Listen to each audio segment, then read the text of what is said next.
Salve, salve galera, tudo beleza? Meu nome é Lucas Bueno e eu tô com meu amigo Daniel Barbosa para a gente comentar mais uma semana de torneios do Circuito Internacional de Tênis. Foram vários torneios interessantes, tanto na ATP quanto na WTA. Mas antes, você que não é inscrito no nosso canal, ajude o nosso trabalho, ajude a gente a continuar trazendo mais conteúdo, tanto para o YouTube quanto para o Spotify, é claro. Então, se você está acompanhando pelo YouTube, se inscreva no canal, deixe seu like, compartilhe este vídeo com a sua galera. E eu já quero deixar aqui a pergunta da semana para vocês. Será que o tenista espanhol Carlos Alcaraz será o número 1 do mundo daqui a alguns anos? O vencedor do Rio Open? Promete esse menino, hein? Vamos começar pelo primeiro assunto e o principal assunto da semana, que foi o maior torneio que tivemos, o maior torneio da ATP, o maior torneio da América do Sul, o Rio Open. Daniel Barbosa, Carlos Alcaraz, com apenas 18 anos, conquistou o título do ATP 500 do Rio de Janeiro, após bater na decisão o argentino Diego Schwartzman por 2-0, parciais de 6-4 e 6-2, e assim tornou-se o campeão de ATP 500 mais jovem de toda a história. De quebra, ele ainda entrou para o top 20 do ranking mundial. O que você tem para falar sobre esse enorme desempenho do Alcaraz? O Alcaraz que conquistou o segundo título dele nível ATP da carreira, tirando, claro, aquele ATP da Next Gen. Salve, salve, Lucas, salve, salve, amigos, ouvintes e espectadores do podcast Quadra Principal. Pois é, Carlos Alcaraz, que impressionou, né? Impressionou a gente, uma direita pesada, né? Era assim, a gente falou, né? Mas internamente era a minha aposta, né? Para ganhar esse Rio Open, achava que era o torneio que estava encaixando para ele ganhar. Teve uma primeira rodada complicada, né? Mas foi indo, ganhou do Berrettini nas quartas de final, até que chegar na final aí com o Diego Schwartzman, e ele se impôs muito bem, né? Também o físico, né, mais inteiro fisicamente, e conquistou seu segundo título na carreira, como você falou, e ele é o 18º tenista com menos de 19 anos, da história do tênis, com menos de 19 anos de idade, a chegar no top 20 do ranking mundial. O primeiro, olha aí a coincidência, o primeiro desde Rafael Nadal em 2005. Então, a gente já ouve falar do Carlos Alcaraz há muito tempo, quem acompanha tênis já vem falando, olha esse menino, guarde este nome, que ele vai se tornar um dos grandes, e vai sim, vai se tornar um dos grandes, já tá aí no top 20 do ranking mundial, e o céu é o limite pro espanhol. O céu é o limite pro espanhol. Eu acho que, você respondendo essa pergunta, eu acho que sim, viu? Eu acho que ele vai chegar lá sim, tem muito talento, muito talentoso, e pelas entrevistas dele também parece ser muito focado, né? O garoto ainda já tá no top 20 do ranking mundial, já conquistou seu título de ATP 500, vai conquistar a Masters 1000, vai conquistar a Grand Slam, então o céu é o limite pro garoto.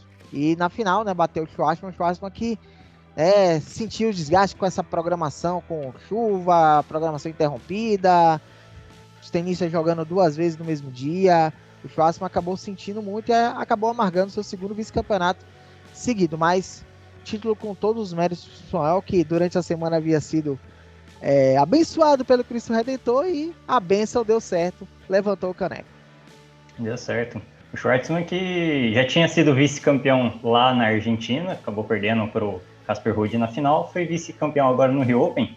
E as coincidências com o Nadal, claro, a gente não quer comparar, não quer colocar essa pressão toda, mas as coincidências com o Nadal são muito grandes. O segundo título, por exemplo, do Nadal, na carreira do Nadal, foi no Brasil Open, por exemplo, em 2005, antes dele partir para aquela sequência vitoriosa no Saibro, que culminou no título de Roland Garros. Ele venceu o Brasil Open, ele tinha vencido antes um torneio lá na Polônia, em Sopot, se não me engano, e aí ele venceu o Brasil Open. Muito interessante essa coincidência, 2 espanhóis, 2 caras que jogam muito bem no Saibro e que começaram muito jovens, foram muito rápidos na ascensão da carreira. Mas não estamos aqui para falar apenas de Carlos Alcaraz. Brasileiros tiveram campanhas bem interessantes no Rio Open. A gente pode começar falando aí sobre a campanha do Thiago Monteiro, que assim, jogou bem, foi até onde deu, mais ou menos. Ele acabou parando naquele jogaço contra o Matteo Berrettini, onde teve um monte de parada por causa da chuva. Jogou muito bem contra o atual número 6 do mundo, finalista de Wimbledon. Então, uma atuação exemplar do Thiago Monteiro. E, claro, a gente não pode deixar de lado o duplista brasileiro Bruno Soares, que foi vice-campeão, jogando ao lado do escocês Jamie Murray. Daniel, o que você tem para falar sobre os brasileiros no Rio Open? O Thiago Monteiro fez um jogo até acima do que eu imaginava contra o Berrettini, né? Saiu perdendo o primeiro set, ganhou o segundo set no tie-break, salvando o match point, inclusive. E o terceiro set estava bem equilibrado e eu acho que a paralisação da chuva acabou sendo prejudicial ao brasileiro, né? Porque ele estava bem ali, o jogo estava equilibrado, né? Todo mundo, os dois tenistas confirmando seus sacos, e aí teve a parada para a chuva. E aí quando ele parou foi num game que já estava enroscado para ele, né? Ele já voltou tendo que salvar breakpoint.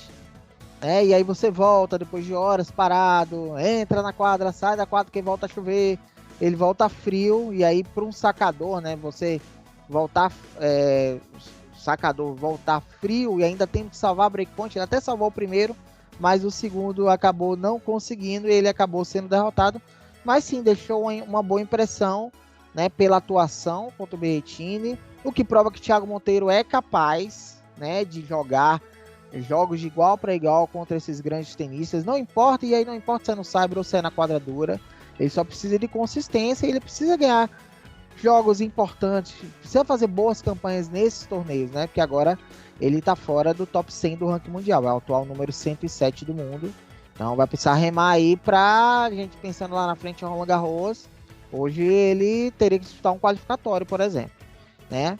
Mas me deixou uma boa impressão o Thiago Monteiro, né? Uma pena que caiu no lado da chave com o Berrettini, né? Talvez se pegasse um chaveamento melhor, ele poderia ter ido mais longe. Sobre o Bruno Soares, era o que eu esperava, até no preview, né? Na prévia do Rio Open. Eu tinha apostado nele como o duplista que chegaria mais longe, foi exatamente o que aconteceu. Acabou chegando na decisão, né? Junto com o Jamie Murray.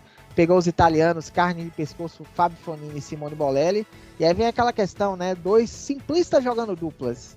E eles são uma dupla muito forte, né? Eles, os italianos, né? Os italianos venceram o primeiro set. Murray e Soares venceram o segundo set no tie-break. Aí foi pro match tie-break. E aí aquela pausa, né? Que você tem a pausa do segundo set pro match tie-break.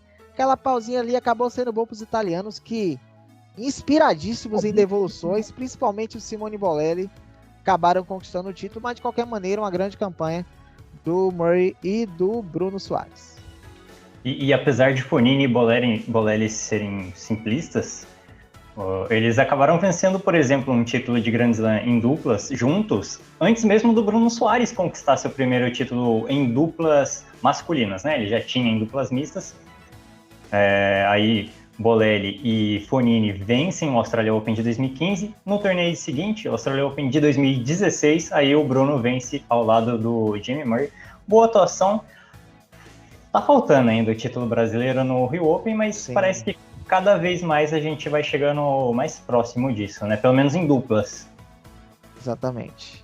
Simples tá mais difícil, né? A atual conjuntura, mas duplas tá faltando. Tá faltando chegar, mas acho que vai chegar sim. Próximo ano aí, quem sabe, a gente quebra esse tabu.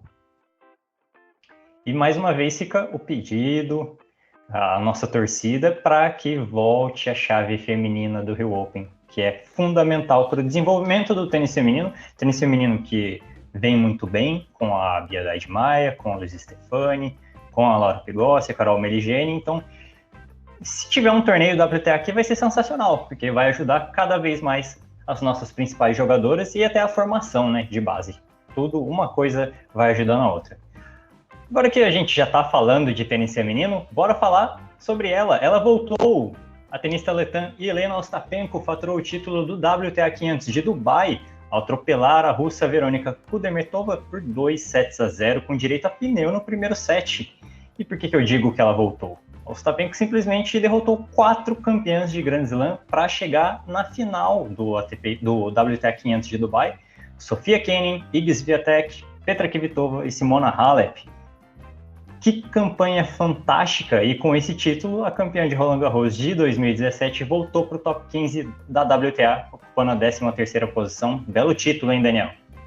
Belo título, Ostapenko voltou e você vê, é um caso de várias tenistas jovens, né? Ela teve uma sessão meteórica, ganhou o Roland Garros em 2017, né? Teve uma sessão meteórica e aí, como acontece com várias tenistas jovens, né? Não consegue manter, né, aquele nível, né? Você muda de status, a pressão, tudo que envolve, né, o circuito, tudo muda para ela e ela, né, não estava preparada para isso, para essa ascensão meteórica, acabou caindo no ranking e aí você vê que ela já está recuperando o terreno, né? Já está ali próximo do top 10, 24 anos de idade, você vê a idade, ela é jovem, né? Ela não começou um ano muito bem, mas vem com 2 grandes torneios, além desse título que ela conquistou agora, né?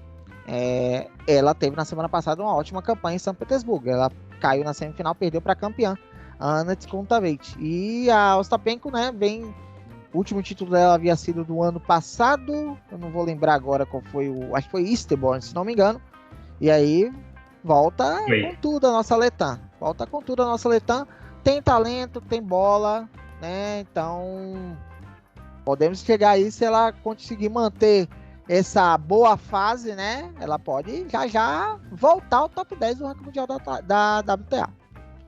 E tem muito talento e consegue variar muito bem, né? Ela, por exemplo, já fez semifinal de Wimbledon em 2018, então ela consegue jogar muito bem em qualquer tipo de piso. O último título dela tinha sido na grama, por exemplo, contra a Kontaveit, 6-3, 6-3 em Eastbourne, no ano passado.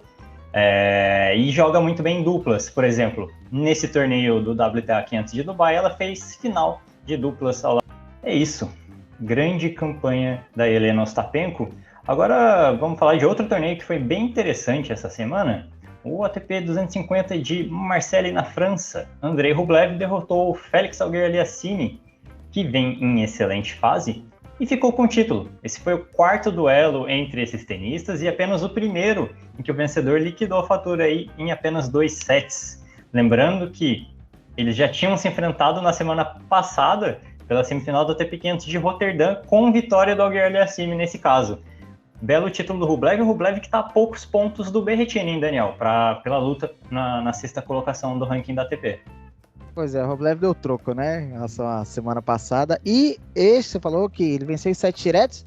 A campanha do Rublev em Marseille, ele venceu 3 franceses em 3 sets, né? E só na final que ele venceu em 7 diretos. O Rublev é um caso interessante, porque a gente na semana passada falou da Kontaveit, que a Kontaveit é especialista em títulos na quadradura indoor. E o Rublev está mais ou menos nesse caminho também, 9º título do russo. E desses 9, o 5º em quadradura indoor, o 4º de maneira consecutiva.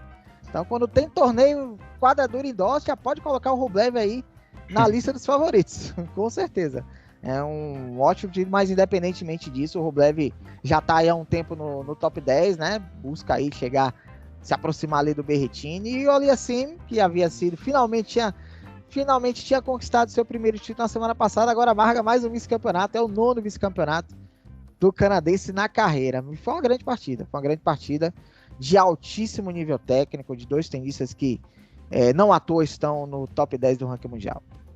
Tivemos outros 2 torneios da ATP nessa semana, né? Foi uma semana bem cheia, viu? Então vamos passar rapidinho entre os resultados. Pelo ATP 250 de Doha, o espanhol Roberto Bautista Agut não deu chances contra o georgiano Nicolas Basilashvili, faturou o título com vitória por 6-3, 6-4. Esse foi o 10º título do tenista espanhol, lembrando que foi a reedição da final de 2021. Naquela ocasião, o Basilashvili tinha vencido o Bautista Agut em 3 sets.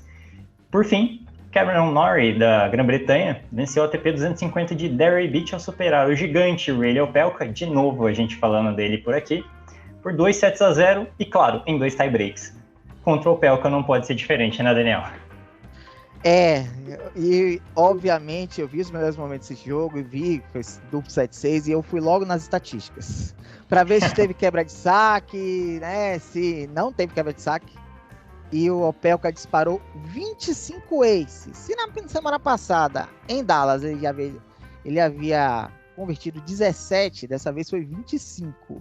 Mas dessa vez não foi o suficiente para vencer o Cameron Norrie. Cameron Norrie que volta à 12ª colocação do ranking mundial da ATP, né? Iguala o melhor ranking da carreira.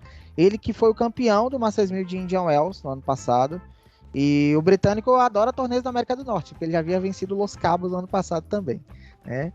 E sobre o Roberto Bautista Agut, é o curioso caso do espanhol que se dá melhor na quadradura. Porque dos 10 títulos dele, 8 foram em quadradura. Ele só venceu, fora dessa superfície, ele venceu em 2014 Stuttgart no Saibro e Hertogenbosch na grama. De lá para cá, 8 títulos seguidos em quadradura. Então, é o curioso caso de um tenista espanhol que tem como melhor superfície a quadradura, né? Eu lembro do Feliciano Lopes também, que é um espanhol também que gosta mais de jogar nessa superfície. Então, e o segundo título em Doha, né? O Bautista já tinha chegado na final, né? Então, 3 finais para o espanhol. Adora muito esse torneio, o nosso querido espanhol. Enfim, é isso, galera. A gente fica por aqui em mais uma edição do Quadra Principal. Muito obrigado. Lembrando, inscrevam-se no canal, é muito importante para o nosso trabalho isso. Deixem um like, deixe aquele comentário lá. Será que o Alcaraz vai se tornar número 1 do mundo nos próximos anos? Deixe aí seu comentário. E se você está acompanhando pelo Spotify, siga o nosso podcast para não perder nenhuma novidade. Valeu, galera. Valeu, Daniel. Muito obrigado por mais uma participação. A gente volta na próxima terça-feira, pessoal. Até lá.